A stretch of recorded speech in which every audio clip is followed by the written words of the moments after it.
Why you can't sleep tonight. Obesity and insomnia. Hello, I'm Dr. Ninth Tail. If you've been following this series, we've talked about physical illnesses, stress, anxiety, depression, PTSD, and how to retrain your brain to sleep better using CBTI.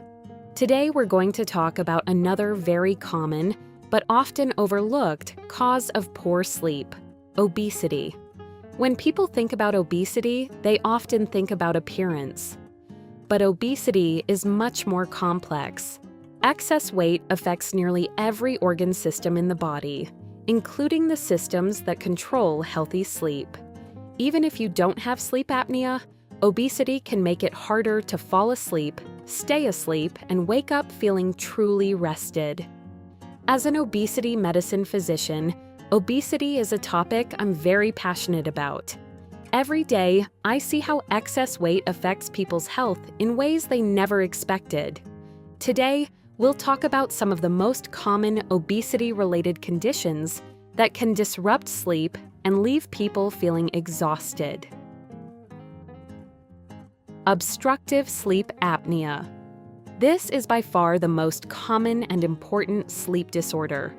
When we gain weight, fat doesn't only accumulate around our waist. It can also build up around the neck and upper airway. When you fall asleep, the muscles of your throat naturally relax. If the airway becomes too narrow, it can partially or completely collapse. Your brain senses that your breathing has become inadequate and briefly wakes you up just enough to reopen your airway. Many people don't even remember these awakenings, but this may happen dozens or even hundreds of times every night. Excess weight around the chest and abdomen can also make it harder for your lungs to fully expand, especially when you're lying flat. This makes breathing require more effort, may leave you feeling short of breath, and can contribute to poor quality sleep and frequent awakenings. In people with severe obesity, some may also develop a condition called obesity hypoventilation syndrome. Simply put, they don't breathe deeply enough while they're asleep. This can lead to low oxygen levels, high carbon dioxide levels, poor quality sleep, and significant daytime fatigue. As a result, you may never spend enough time in the deeper, restorative stages of sleep. You may think you've slept through the entire night, but your brain has actually been working overtime just to keep you breathing. Some common symptoms include loud snoring, gasping or choking during sleep, morning headaches, excessive daytime sleepiness, falling asleep while reading, watching television, or even during quiet conversations. If this sounds familiar, it's worth discussing sleep study with your healthcare provider. 2. Acid reflux, GERD.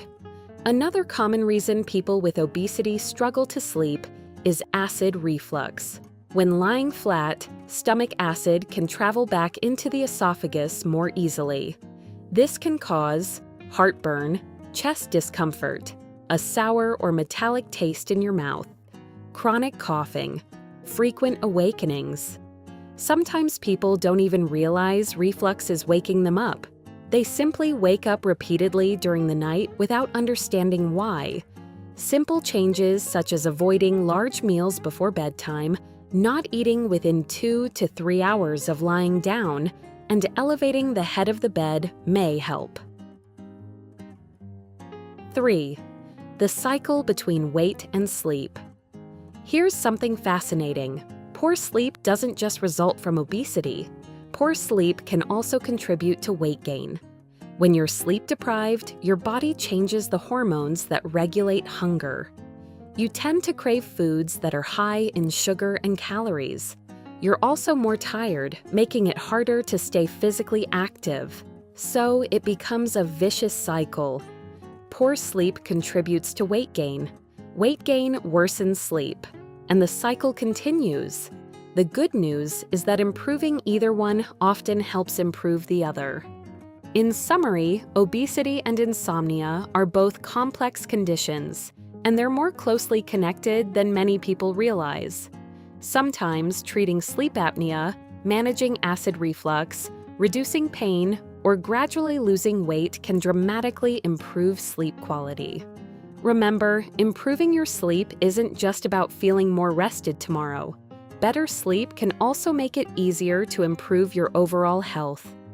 In our next episode, we'll discuss another stage of life that commonly disrupts sleep but often doesn't get enough attention: menopause and insomnia.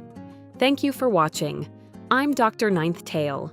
Sleep well, and I'll see you in the next episode.